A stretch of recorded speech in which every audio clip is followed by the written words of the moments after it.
Hey friends, welcome back to the greenhouse here at Bush Poppy Farm. I hope you are doing well. The ranunculus have arrived, and so we are going to get them all ready to be planted in the ground. Now this process takes about 10 to 12 days, and we're starting the first part of that today. So before we do that, I want to go over the 4 varieties that I have. I was unable to save any corms from last year because we lost the whole crop due to our soil compaction issues that I talked about in the last video. So these are all new. We've got Ranunculus, Romance, Hydra, and I'm pretty sure the Romance series you cannot save corms from. Some of these are patented and you can't save over the corms year to year, and I'm pretty sure the Romance variety is one of those. They are very expensive, so I only have one Romance variety. The rest of these are Tecolote. Tecolote tend to be, a lot of them are like hot spicy colors, which is kind of jarring in the spring, so I tried to mostly stick to pastels. So we have a Picati, we have Tecolote Pastel Mix, and we have Tecolote Salmon. Now I also have about 200 still corms coming from Nicole at Flower Hill Farm. Those will be coming, I don't know, in a couple of weeks.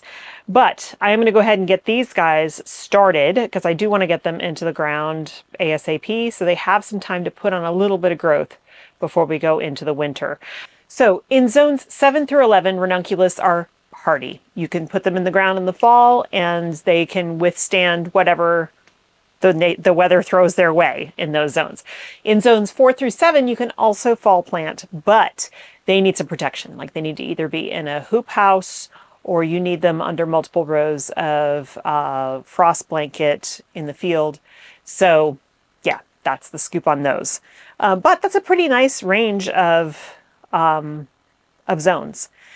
They are perennials, and if I'm able to, and they do well, then I will actually be leaving them in the ground, just like I'm doing with the Lisianthus. Now, normally I don't do that because I need the bed space, but if things work out the way I'm hoping, I won't need the bed space and I can leave them there. But again, it's tough because then they can, basically it's just a fallow bed. So we'll see how that goes at the time. But in the meantime, we need to get them ready to go in the ground. If I end up having to pull them up, it's not a big deal. I wait till we've harvested everything. I let them die back because just like with like narcissus bulbs or whatever, you want the top growth to die back in brown so that it has soaked up all the sun it possibly can to feed that corm for next year. So at that point, then I can pull them out if I need the bed space and save them over till next fall for planting again. Plus they will duplicate. So kind of like dahlia tubers, they will add a couple more corms next to the ones that they have. The single one that goes in the ground this year, there'll be a few more attached to that you can then separate out to have multiple plants. Okay, so this is the only one that has a picture here, and I'll put photographs up for the previous ones. This one is the Romance Ranunculus, I guess called Hydra? Yeah, Hydra. And it says no propagation on here. So yeah, these are the Romance variety. You cannot propagate. Now, these are in a bag, which is super convenient because this is the type of bag I'm going to put the other ones in. But I will let you look at what they look like. The rest of them have come in these kinds of bags. So this is Tecolote Pastel. If you have never grown ranunculus before, you may not know what they look like when they are not in bloom, when the plants themselves are just the corms. So let me get you a good... So this is a ranunculus corm. Kind of looks like a little spider or an octopus. And it's all dried out. You got these tentacles on here. So when you plant it just like this, and this top little nodule here is where the plant itself comes out. It will send out roots from the bottom, and then it will send a plant out the top there. So from these tiny little guys, we're going to get big plants with at least 10 usable stems per plant. So yeah, it's really cool. Okay, so what we need to do is take them from this dried, shriveled up stage to plump and hydrated in order to pre-sprout these. Now, you don't have to pre-sprout. You can just plant those dry like that in the ground. But I like to pre-sprout them because I feel kind of like it gives them a little bit of a jump start. Then when you put them in the ground, they already have a root system as well as some top growth going. But also it helps you to see which ones aren't viable so you don't waste your time or bed space putting in ones that just aren't going to do anything. In general, I would say 99% of the corms that I get from suppliers are viable. It's very rare to find one or two that aren't able to produce anything, but you know, it can happen. So what we need for this is some of these bags, and this one is already labeled, which is great. So I will actually use this as an example for you to show you how we do this. We're going to put all of the ranunculus in here, and then we are going to submerge them in a bucket of water. I just have a 5-gallon bucket with I have a fish bubbler plugged in. It's just a little bubbler stone. The idea is they're going to soak for about an hour, maybe a little longer. It just depends on how quickly they plump up before we put them in soil. But you want to keep that water circulating. You don't want it to go stagnant because then they kind of sit together and they can start building up some like mushy stuff in there. So you want those bubbles to keep going, continue to oxygenate the water. Okay, let me submerge these guys and then I'll get the rest of these into bags with labels so that we don't forget what they are. And then once they're all plumped up, I'll show you what they look like. I'll save one out to show you how it was before hydration and what it looks like after. And then we will do the second step, which is to place them in trays of soil in the dark so that they can start to pre-sprout. So here's my super simple setup. Say that 3 times fast. This is my 5-gallon bucket. I've got water in here and I have my fish bubbler, my little stone. That just adds some aeration to the water. Then I'm going to take my bag and I'm going to submerge it. Make sure all those guys are down in there. And that's all there is to it. And literally, we'll come check in an hour. Sometimes it needs more than an hour. You don't want them to sit like that for more than about 4 hours. Definitely not overnight. They will just get too mushy and then they'll rot. So there is a window. So make sure when you do this, you have time to follow up with the next step.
Okay guys, so it has been almost 2 hours.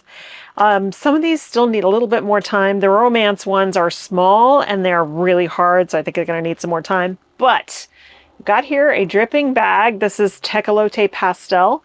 These guys are ready, so let me show you what the next step is.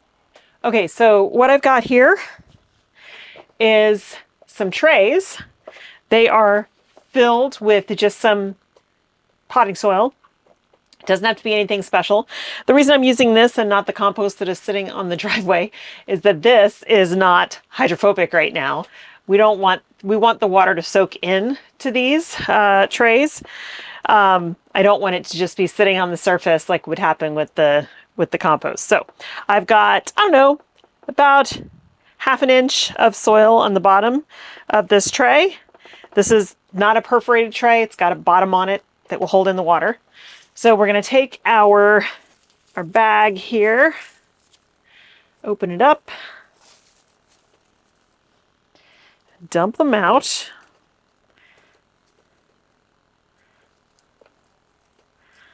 This always makes me think of spiders, which is not a pleasant image in my head.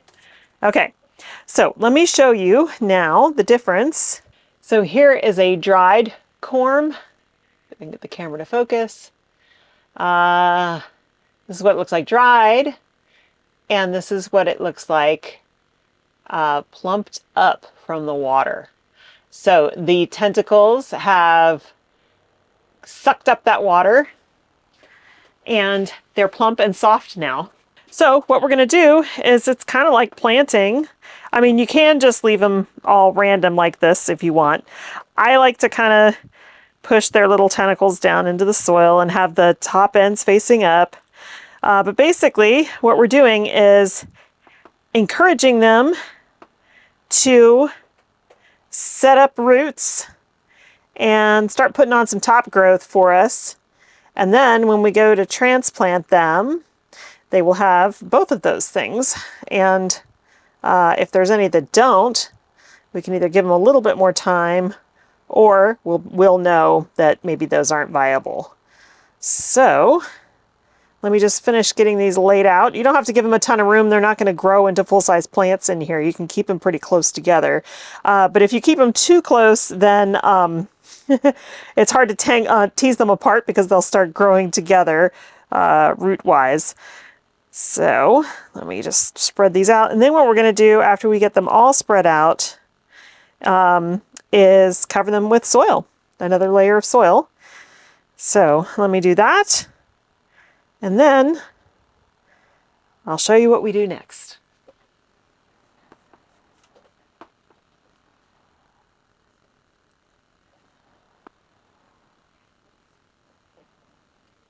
Okay, now that I've got them kind of spread out in this tray, I'm going to give them a top layer of soil. Like I said, you don't have to bury them deep, and I will reuse all of this soil because none of its nutrition really will get sucked up by these guys. Okay. Now, I'm going to give it a little bit of water. I mean, they are wet already. I don't want to saturate this because I don't want them sitting in water, but I don't want them to dry out either, because through capillary action, the water that they've sucked up will get drawn into the surrounding soil.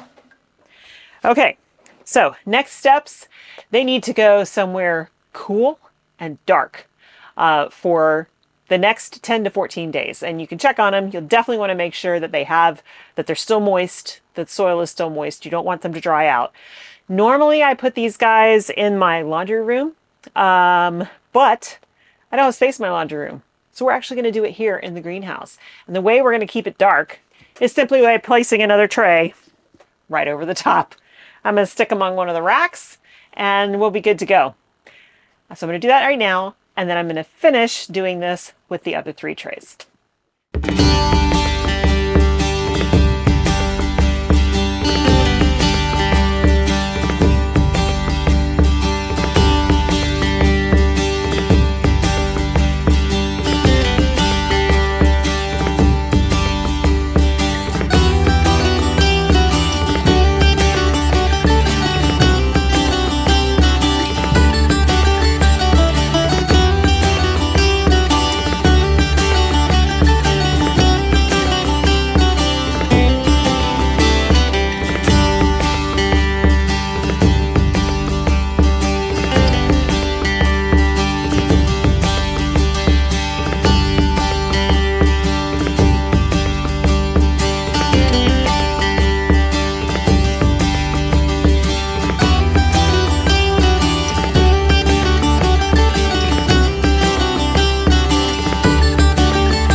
Well, that's all there is to it. Super easy. Pre-sprouting ranunculus, they'll stay in here under their little covers for about 10 to 14 days. I will check them every couple days and make sure that they don't need any water. But then as time goes on, they will sprout in the dark, and I'll show you that at some point in another video. But once they have a decent root system, and all you have to do is lift them up a little bit, you'll see that root system, then we will be ready to put them in the ground out at the farm. So that feels good to have that done. Now, like I said, I still have about 200 corms coming from Nicole at Flower Hill Farm. So when they arrive, we'll do the same procedure with them. What I meant to say was that for the Tecolote varieties, there's 3 of those. There are 100 corms each. And then the Romance variety, there's only 50. They're super expensive. It's like twice the price. So actually more than that. So I only got 50 of those, but they produce a lot of stems. So each individual plant, I'll probably get 10 stems off of. So it's, it's still pretty good value. So, all right, that's going to be it, you guys. If you have any questions about ranunculus, starting ranunculus, let me know. Now is the time. Some of you can still, most of you can plant them in very early spring if your soil is workable, but they tend to do better and bloom earlier if you start them in the fall and overwinter them. So thanks so much for hanging out. Hope you enjoyed that. Hope you learned something, and I hope you have a wonderful time in your garden, and I'll see you in the next one. Bye.